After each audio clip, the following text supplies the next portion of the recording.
Good day. Today I'm going to show you or demonstrate what is a fraction. But before I start, I'd like you to go and get a piece of paper, some colors, a pencil, and we'll work through this together. What is a fraction? A fraction represents a piece or a part of a whole. For example, here's my whole pizza. Now, a fraction represents a piece or a part of the whole piece I had at the beginning.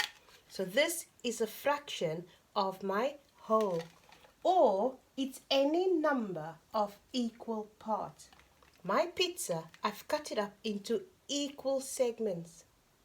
So any piece taken out is now a fraction of my whole.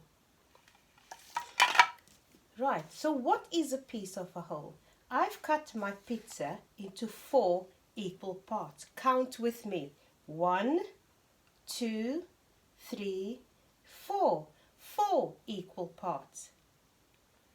Right, how many pieces have I eaten or shaded in? Only that one piece. So how am I going to write that? How many pieces altogether? Count again. 1, 2, 3, 4. And I've written that at the bottom of my fraction bar, my fraction line. So my 4 is written at the bottom. How many pieces have I shaded in? Only 1. And I've written that at the top. So what are the parts of a fraction? Right, the top number is called a numerator. Say that with me. Numerator.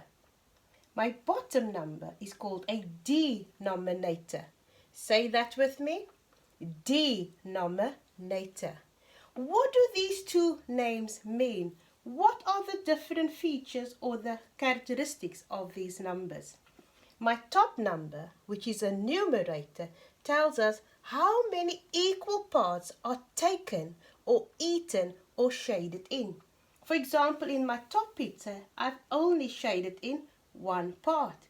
Therefore, I've written 1 at the top as my numerator.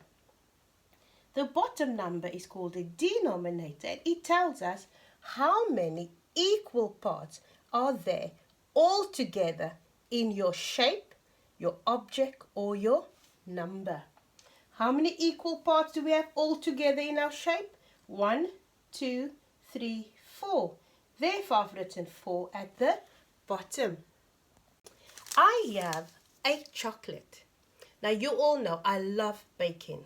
So I'm going to use my chocolate, but my recipe says I need 1/3 of my chocolate to add to my ingredients. So 1/3. Let's see how do we write 1/3. It's 1 and third. Third is 3 equal parts. There's my chocolate bar. There's my chocolate bar. And I'm going to share it into equal parts. How many equal parts? Remember, the denominator tells us how many equal parts are there all together in our shape. So here's my shape. So how many equal parts?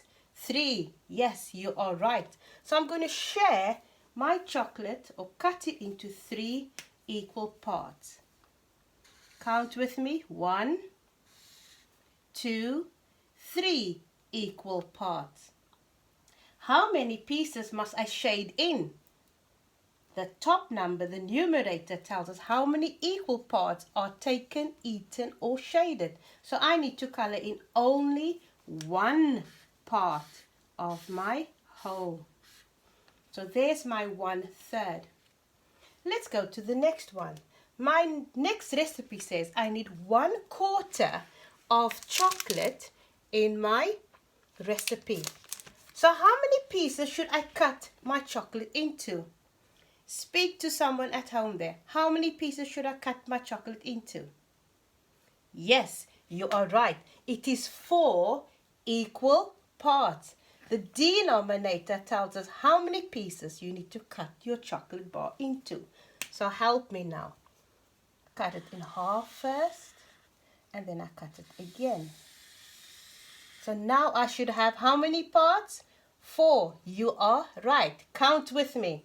1, 2, 3, 4 equal parts. What does my numerator says? It tells us how many equal parts are shaded. So how many parts should I shade? That's it. Well done. I should shade only one part. So this part here is 1/4. This part I've shaded is 1/3. Well done. So that is what a fraction is. Let's recap. A fraction represents a piece or a part of a whole. There's my whole. You take a part out and you're left with another piece. It's not a whole anymore. It is just part of a whole. The top number is called a numerator. It tells us how many pieces have been taken out or eaten or shaded. Your denominator tells us how many parts all together.